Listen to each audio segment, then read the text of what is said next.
May dalawang klase yun ng pagbabago. Yung pagbabagong isa for good. Yung isang pagbabago po for worse. Dapat mamili din ho tayo doon. Mas piliin natin, syempre, yung for good.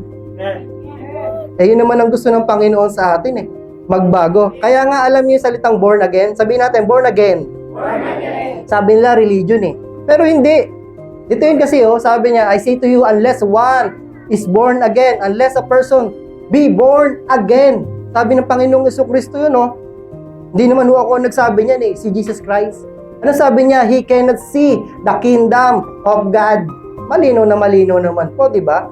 Hindi naman sinabi yan, umanib ka sa ganitong religion para mapunta ka sa kaharian ng Lord.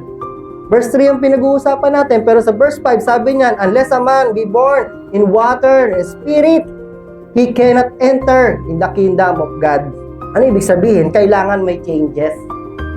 Born again. Hindi ka mananatiling nandun sa dati mong pagkatao.